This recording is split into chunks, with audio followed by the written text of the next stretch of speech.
So we're getting there. We're making moves on our $10,000 F100 street truck. Our chief engineer spends most of his time in his machine shop, testing his automats over and over again. It's been a while, huh? Yeah, it really has. But in that time, this thing's almost done. But today what we're going to do is I'm going to move these cars around, get the Mustang up on the lift. I got some underside stuff to take care of. I got one rubber brake hose. I have to... Look at this car. Look at this thing. Man, I got one rubber brake hose I got to take care of on this car, and I just want to do a nut and bolt check on everything, make sure it's all squared away. And then we're going to get to work on the F100. My best friend Ben is down here, so he's going to help me out. We're going to pull the bed off the truck and do all the things that I can't do when I'm by myself. So no real purpose or point to this video. Sorry for the interruption, but that's actually not true. We found a direction, and we decided to step notch the truck while Ben was out here. We got it done. You got any questions, just ask. Thanks for coming around. We may or may not have fucked up. We're trying to get the bed off this thing. We pushed it over here, pulled it with that truck, because we're both old and we didn't want to push it. Also running from wasps. A lot of wasps now live in this thing. Yeah. So, yeah. I told you earlier, my friend Ben was here. This is Ben. And we've been friends since we were kids, like literally, I think 12 and 14. And we've been building cars and trucks and stuff for a long time. So we're going to get this bed off of here. So I'll put you guys down and let you watch the shenanigans. I think we still have enough ass in us that we can pick it up and move it back. At least Ben thinks we do. I don't know if we do. But we're going to try and pick it up and move it back here. So if I end up in the hospital... You all right? You're back and not noise. Yeah. Hey. High five. Yeah. Fucking welding gloves. Okay, so there's a lot of surface rust on this truck, like cab corners and stuff. I have all that stuff. I was worried about the frame, but the frame's covered in grease. Protected it. So there's a 9-inch that is, I mean, yeah, there's some shit on that thing. We're going to get the old pressure washer going on this thing and see what we can clean up.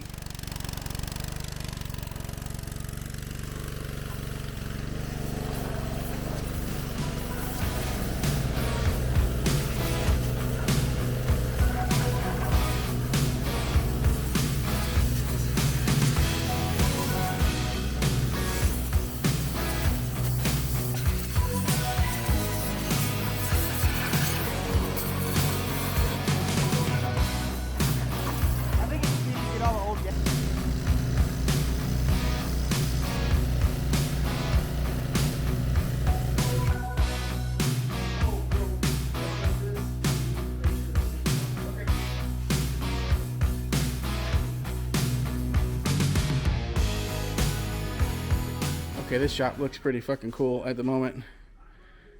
All kinds of cool stuff in it. All right, so we stood the bed up outside and we kind of, to get a better look at it, and Ben noticed that there's someone's screen door in here, so that's an awesome fix.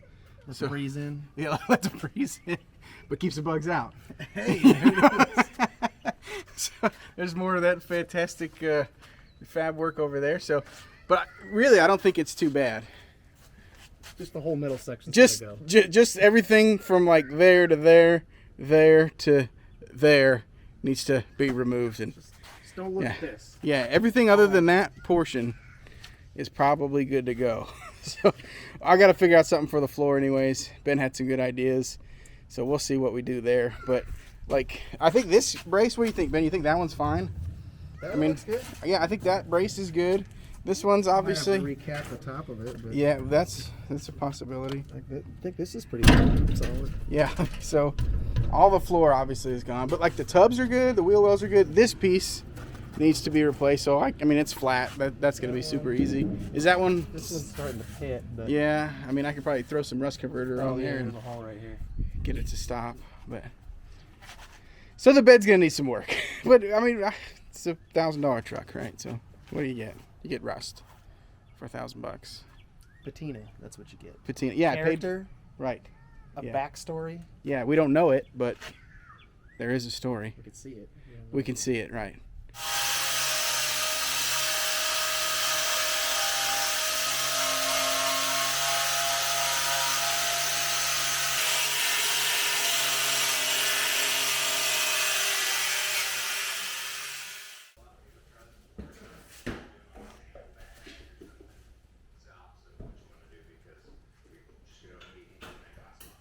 So we're getting the step notch mocked up, just tacked in, and we'll burn it in tomorrow.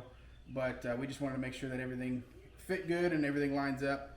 So kind of one of those areas where you take your time a lot and it pays off. We're gonna get this side done and then probably other side maybe tomorrow. So the fill plates, I ordered 2-inch wide because the frame measured 2 inches wide, and it's probably gonna have to, I'm probably gonna have to pinch a little bit at the bottom. You can see there's just a little bit of a gap there, but like Ben and I were talking about, we ain't afraid to take it to Gap City. We actually grew up in Gap Town, a place that we're all familiar with.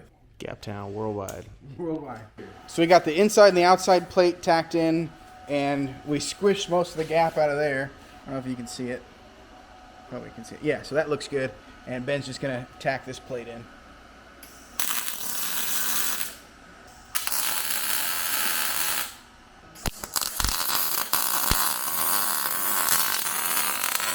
It's a strong gap, sir. Have you welded any of my clamps yet to it? Oh, shit. On the other side. Looks good. So what we'll do is we'll come along with the old death wheel, and we'll hack the top of these two off, and then get a top cap fitted up for it. All right, guys, this is the next day. We're back out here. Ben is over in the guest house taking care of himself, but that's that sounded terrible. But he'll be out here soon. So what I'm gonna do right now is I've marked out where I want to cut the top of these plates off so I can put the top cap on. And we were talking about it, and so here's the situation. Is I don't know if you can see there, but this frame is a little bit wider than 2 inches. And I ordered a 2-inch kit, which came with like top caps that are 2 inches and side caps that are 2 inches. But you can see the difference there in what it is and what the frame is. So the bottom of the notch, I kind of had to pull it in with these C-clamps. It's not a big deal, but looking back, what I probably should have done is maybe trim the frame a little bit and suck it in. It's not a huge deal. But what we're going to do so nothing moves is we're going to weld this in firm first. Cut these, put the top cap on, weld everything. And then once we have that welded in, like solid welded, finish welded, then we'll cut out the frame and box the inside. But we're going to do that on both sides just to make sure nothing back here moves. And I might throw a couple braces across the back. This frame, it probably doesn't need it. Look how many cross members there are in this frame. So it probably don't need it. So yeah, I'm just going to cut those off, and then we'll go on from there.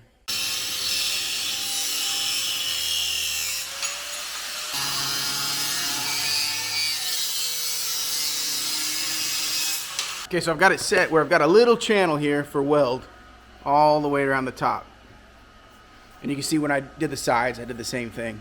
So we got a little bit of area for that burn in to go.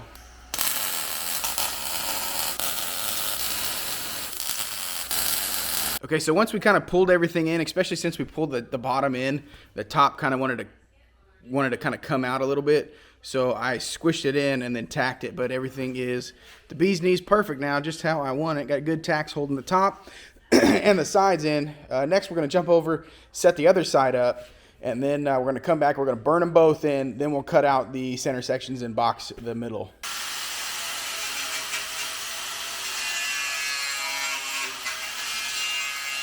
So I'm not sure if I showed how we centered this, but what we did is we found the middle on the notch plate and then drew a center line. And then I've got this long square and I lined it up, and then we dropped that down onto the axle and just centered it up on the axle tube. That's how we know that the axle will be centered in the notch throughout the range of travel. Now it'll probably swing a little bit because the 4-link is going to want to pull it because it goes through an arc, but we figured if the notch is right over the axle, when the wheel is centered in the fender opening, the wheel opening, then that's a good place for it, because as we install the 4-link, we can move the rear end forward and aft to center it up in here so it remains constant with the wheel opening. All right, so we dropped our center line. You can't see it, it's on the other side of the notch, but it's lined up. And I also pulled measurements from that cab mount right there to the front corner and referenced it off of this one. So it is even and square as far as I can tell. But also I used a level, so I grabbed a level spot off the frame and then leveled the step of the knot, the top of the knot. It doesn't matter, but just for my own edification, it's flat. Everything matters. Ben says everything matters. Metallica says nothing else matters. So, depends on who you listen to, I guess.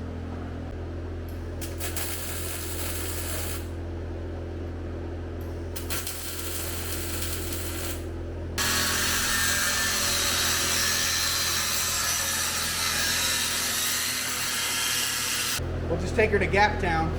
Is that? Can we get a level on that? Does that look straight? I'll fill it in. How do you feel about that cut? Really bad. I don't feel good about that at all. That's pretty poor.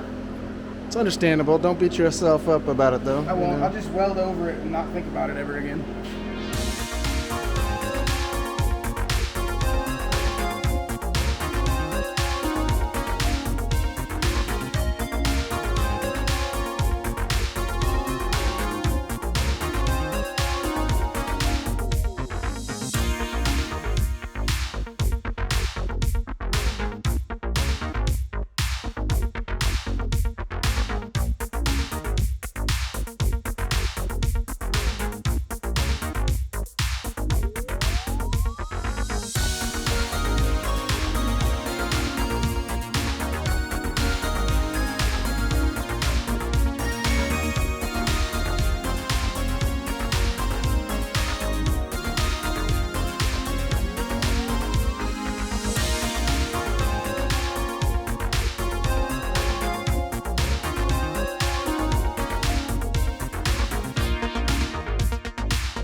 That's kind of an abrupt ending to this one. I understand that, but Ben had to go, and because of that, all my my free labor kind of went with it. But we got a lot done, and I'm really excited to get back on the old F100 here. Not even get back on it, but just to get on it. Period.